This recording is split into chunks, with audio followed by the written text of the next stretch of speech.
Salut à tous, merci d'être avec nous, fidèles au rendez-vous du 18h de Télé Nantes. Dans quelques instants, je vous donnerai une idée de sortie pour demain, un concert à Stéréolux avec un groupe nantais au nom un petit peu compliqué, c'est John Doe's Unbelievable Suicide. Voilà, on vous en dira plus tout à l'heure. Mais d'abord, on va se téléporter dans le temps et dans l'espace en direct de cet après-midi au Théâtre Quartier Libre à Ancenis, où nous étions avec Denis Vanier, car en ce moment se tiennent les 6e assises de la prévention des addictions. Un rendez-vous d'envergure nationale, maintenant bien connu et reconnu. Cette année, les débats portaient surtout sur les adolescents autour de 4 grandes thématiques, l'alcool, l'hypersexualisation, les cyberdérives et aussi le mal-être. Alors, il y a eu plusieurs temps dans ces rencontres. D'abord, des ateliers dans les collèges d'Ancenis en début de semaine sur la nette attitude. Également, une conférence débat hier soir sur les dérapages des adolescents. Et aujourd'hui, c'était un colloque avec des experts de l'addiction que nous avons rencontrés avec également le maire d'Ancenis. Allez, c'est parti. Oui.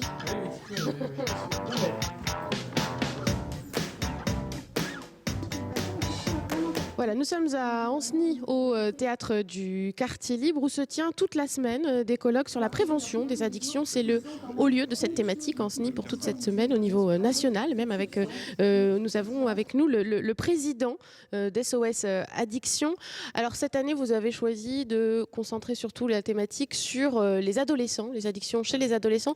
Quel type d'addiction on trouve chez les jeunes aujourd'hui ? Alors, premier point, si vous me le permettez, ce qui se passe à Ancenis est exemplaire, c'est-à-dire qu'il y a une mobilisation de tous, et en premier lieu des responsables de la mairie, de ses adjoints, pour faire ces séances, ces colloques, ces congrès, je ne sais pas comment les nommer, mais un peu citoyens, aussi bien pour les parents que pour les professionnels. Et ça sur plusieurs jours. Donc on a en effet retenu le thème de l'adolescence, et notamment les consommations de cannabis, d'alcool, mais aussi les addictions comportementales avec la problématique des cyberdépendances, voire de la consommation sur les écrans de films pornographiques. Donc finalement, on a une addiction, on va dire, traditionnelle, entre guillemets, alcool, drogue, qu'on va retrouver aussi chez les adultes. Est-ce qu'il y a aussi des addictions qui sont propres aux adolescents et qu'on ne va pas trouver chez un public adulte ? Sur les addictions, vous dites traditionnelles, elles ont elles-mêmes beaucoup évolué. La façon de consommer du cannabis en 2015 n'est absolument pas la même que celle qui existait dans les années 70 ou 80, consommation auxquelles peuvent se référer les parents pour essayer de juger de la dangerosité. Ce sont des consommations qui sont, en ce qui concerne le cannabis, mais aussi l'alcool, très différenciées, banalisées pour le cannabis, avec des consommations qui deviennent pour certains adolescents une réelle maladie du développement de l'adolescence. Alors ça touche peut-être 10-15% des adolescents, ça peut paraître un faible pourcentage, mais sur un nombre global, c'est évidemment plusieurs centaines de milliers de personnes qui sont en difficulté et en souffrance, avec un usage précoce, quotidien, intensif. Et c'est ça qu'il faut commencer à repérer en se disant comment retarder l'âge des premiers usages et surtout des premiers abus.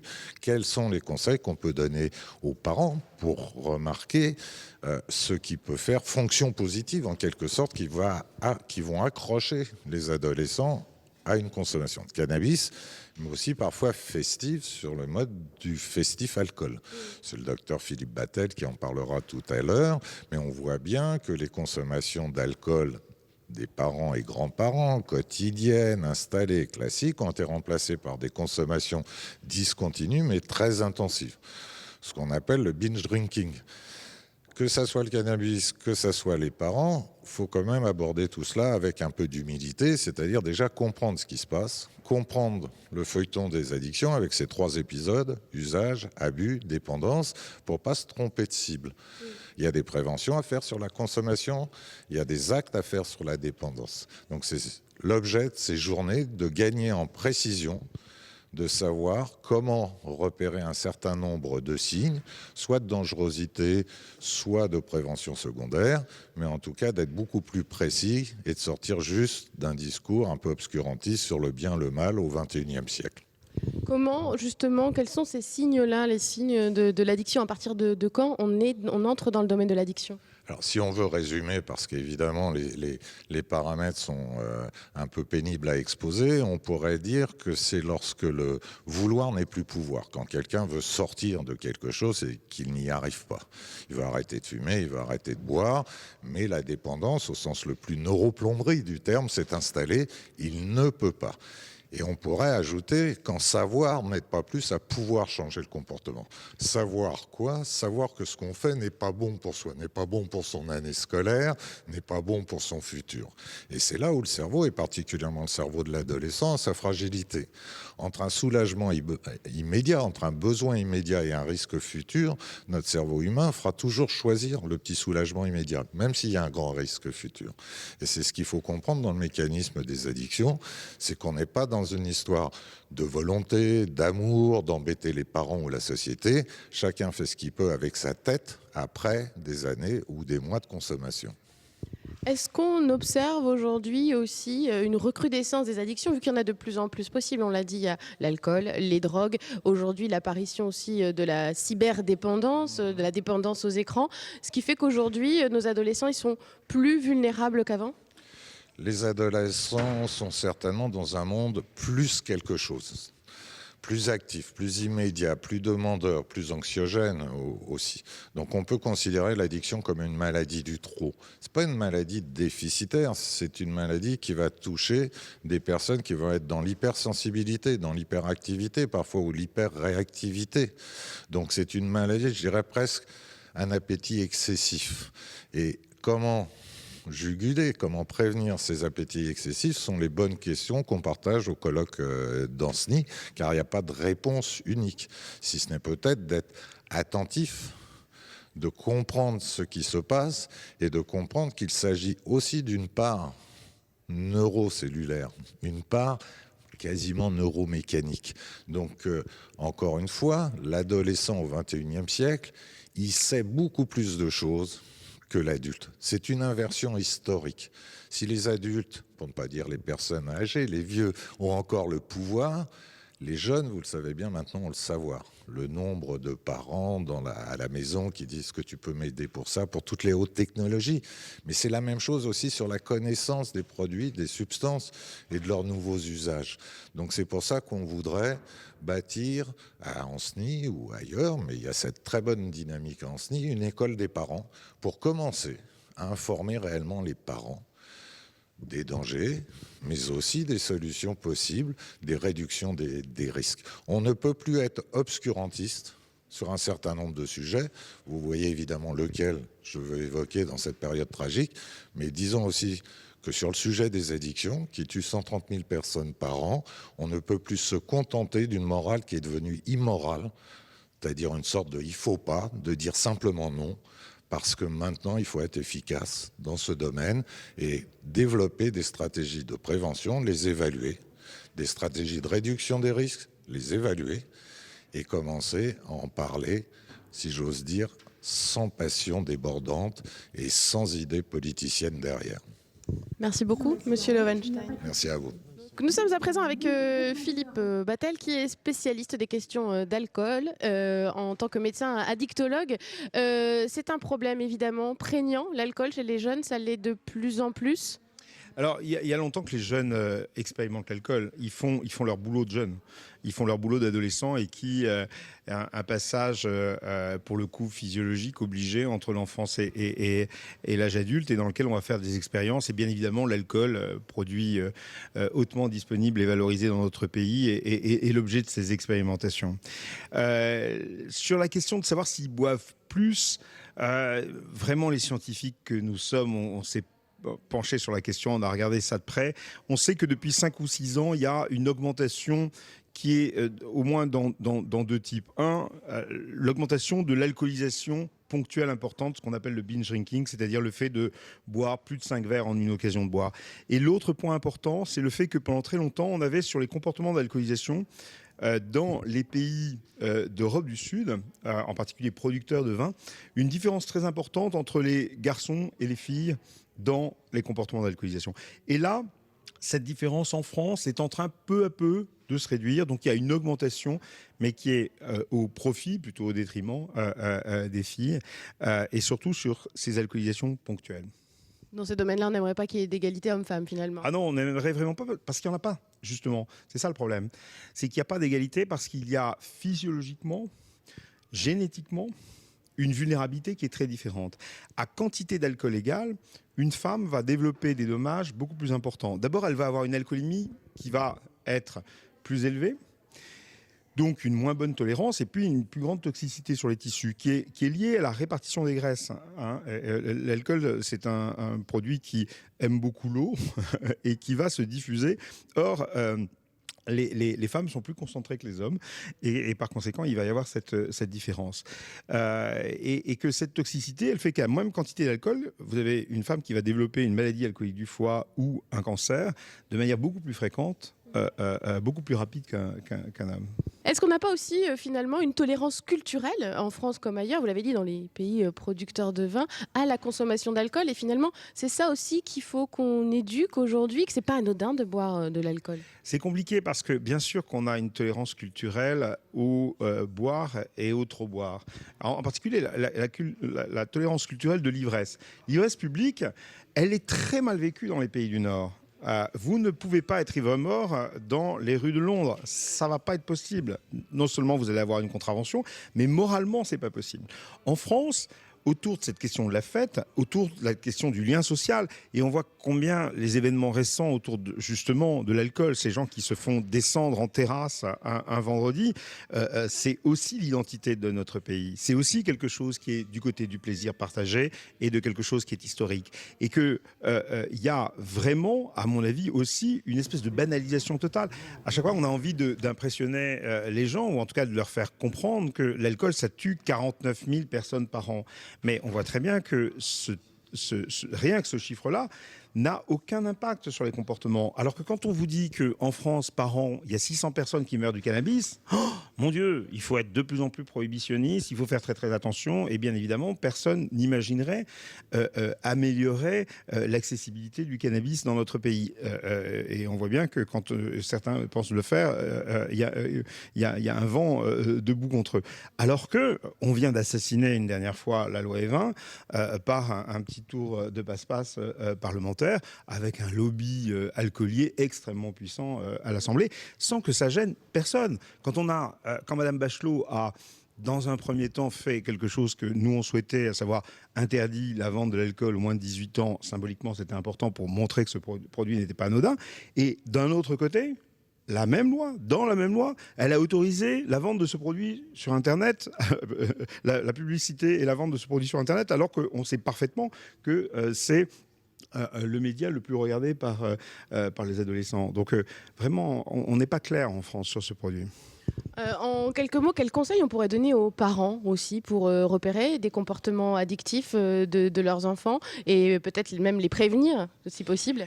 Oui, alors les parents, ils sont souvent coincés parce que c'est eux qui ont initié au début leur enfant à une alcoolisation qui se veut gastronomique. Ils n'ont pas à se culpabiliser, c'est bien normal. Et qui ne pensent pas que c'est cette initiation qui va faire le lit des comportements d'alcoolisation dangereux. Ça n'a rien à voir. C'est pour ça que les députés qui voulaient qu'on apprenne aux adolescents d'aller regarder pousser les vignes et de boire du bon vin pour éviter qu'ils se torchent le week-end, c'est complètement stupide, ça n'a aucun sens. Mais je reviens aux conseils aux parents. Les conseils aux parents qu'on peut leur donner, c'est de rester vigilant, de ne pas banaliser l'ivresse. Une ivresse, on sait à peu près comment ça commence, on ne sait jamais comment ça se termine. Il faut rappeler quand même que si on s'intéresse à la mortalité entre 15 et 30 ans, la première cause de mortalité, c'est l'alcool. De quoi ils meurent, ces jeunes? Ils ne meurent pas forcément d'accident de voiture. Ils meurent parce qu'ils sont vulnérables, parce qu'ils sont alcoolisés, qu'ils ne voient pas arriver un danger et qu'ils sont au mauvais moment, au mauvais endroit. Ils meurent parce qu'ils font la fête, ils déconnent, ils font les marioles, ils montent sur un pont et ils en tombent. Ils meurent parce qu'ils se noient. 80% des noyades des garçons moins de 30 ans sont liés à une consommation d'alcool. Et donc, il y a vraiment l'idée de dire que c'est une expérience qui commence, une ivresse, et on ne sait jamais comment ça se termine. Le deuxième point, c'est que Il faut bien évidemment ne pas leur parler pendant qu'ils sont alcoolisés, ça ne sert à rien. Il faut attendre le lendemain, parce que souvent on est en colère, on a envie de s'énerver, et ça sert strictement à rien. Et ensuite, il faut ni dramatiser, ni banaliser. Il faut rester sur un discours juste et l'intégrer dans tout ce qui se passe à ce moment-là, à l'adolescence. À l'adolescence, on a intérêt à parler de sexualité, on a intérêt à parler bien évidemment de contraception, on a intérêt à parler des drogues et de tout ce qui va faire qu'on va passer dans l'âge adulte. Et moi, je pense que ce package, remettre l'alcool devant, ça me paraît extrêmement important. Merci beaucoup, Philippe Attel, d'avoir répondu à nos questions. Je suis avec Laurent Carilla, psychiatre, addictologue, spécialisé aussi des questions d'addiction des adolescents, sur tout ce qui est nouvelles technologies, réseaux sociaux. C'est un phénomène assez nouveau, mais qui prend beaucoup d'ampleur. Oui, ça prend beaucoup d'ampleur, puisque maintenant tout le monde est connecté, tout le monde est hyper connecté, tout le monde a un smartphone, tout le monde est sur les réseaux sociaux, enfin tout le monde, la grosse majorité, donc Facebook, Twitter, etc. Donc on est dans un nouveau phénomène où il y a des gens malheureusement qui dévient de leur consommation, quoi. Comme avec des drogues. Et à partir de quel moment on est addict aux réseaux sociaux ou à son smartphone? On est addict à partir du moment où en fait on contrôle plus les choses, en fait. C'est-à-dire qu'on n'est plus maître de la situation, dès qu'il y a un problème, on est obligé de se connecter. Dès qu'il n'y a pas de problème, on est obligé de se connecter. On perd un temps incroyable et on est en manque quand on ne peut pas se connecter. Quels sont les risques encourus par ces jeunes qui sont accros à leur téléphone ou à leur ordinateur? Alors, il y a différents risques. Déjà, il n'y a pas de risque psychiatrique au sens strict du terme. Il y a des troubles du sommeil importants. Il y a pour ceux qui restent vraiment scotchés sur leur ordinateur, il peut y avoir des maux de tête, des douleurs au dos, des douleurs aux mains, à force de taper, des douleurs, une sécheresse des yeux. C'est des signes un peu spécifiques. Et on trouve aussi des gens qui, via les supports informatiques, les réseaux, peuvent dévier sur différents types d'addictions. Ça peut être les jeux vidéo, ça peut être les jeux d'argent, ça peut être aussi le sexe.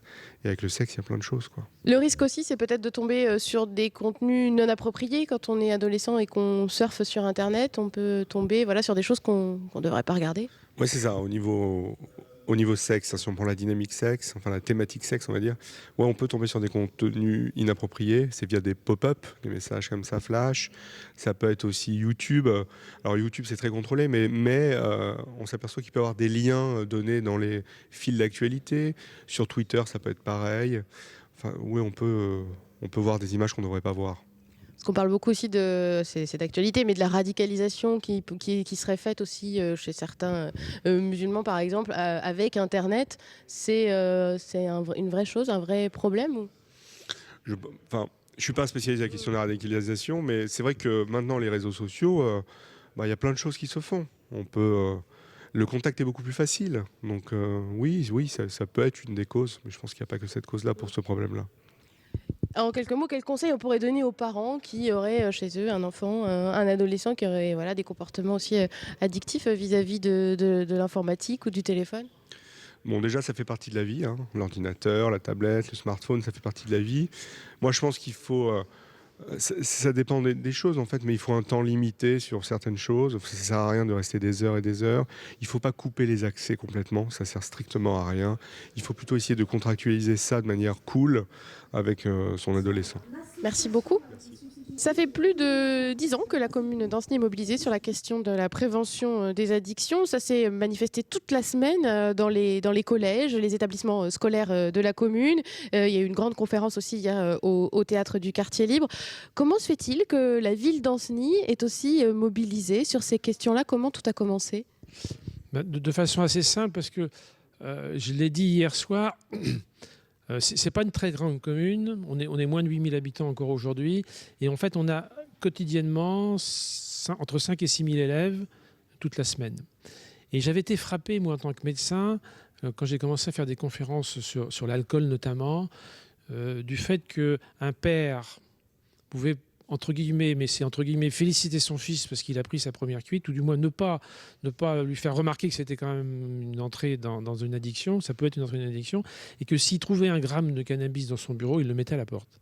Et c'est un cas qui m'était arrivé, c'est pour ça que je disais que c'est l'histoire d'une rencontre, et je me suis dit à un moment donné, il faut qu'on parle de ces sujets-là. Et c'est comme ça que ça a commencé. On a fait le travail dans les collèges, dans les lycées, avec le partenariat de l'Éducation nationale d'ailleurs.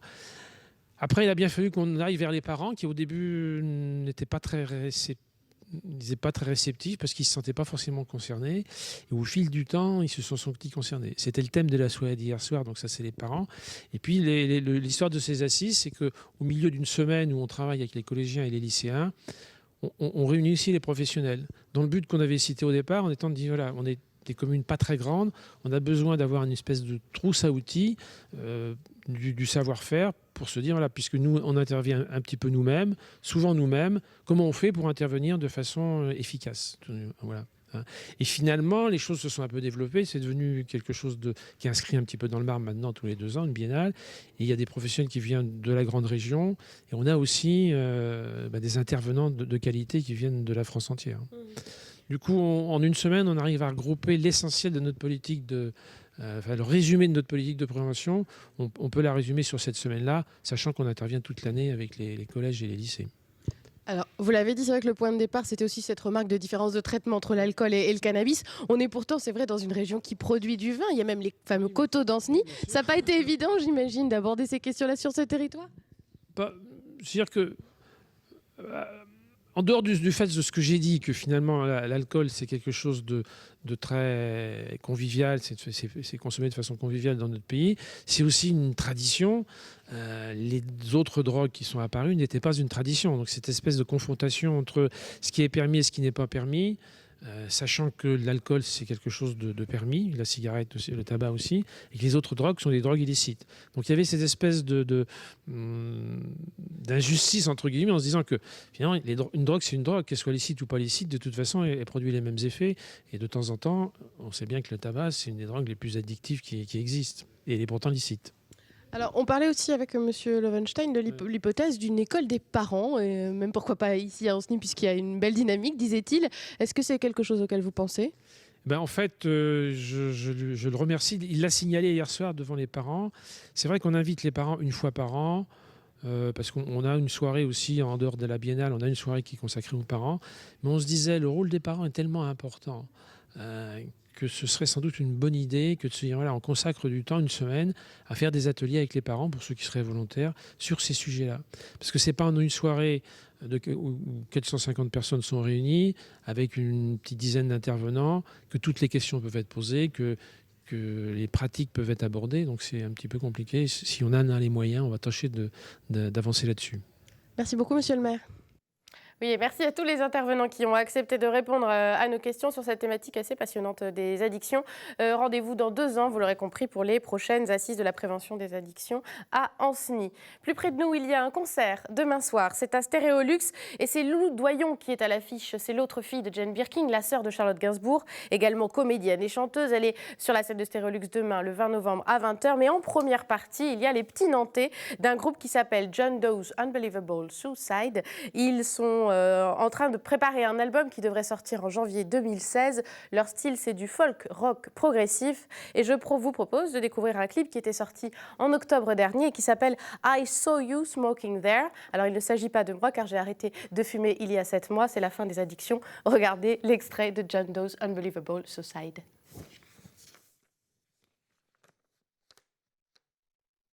I saw you smoking day all night. My lighter's not where it should be.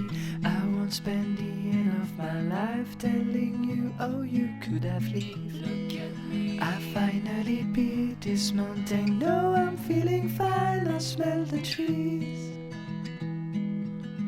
I swear to God it ain't so hard. Just find a reason like I did. You won't regret this for your child. They can't pay these consequences. My own enemy was my slavery for this crap, and now I'm free. I have seen all my old friends die and thinking the wind. Voilà, on espère que ça vous aura donné envie de les voir demain soir à Stéréolux. C'est entre 20 et 25 € pour tout le concert, première et deuxième partie évidemment. Excellente soirée à vous sur Télé Nantes et à demain.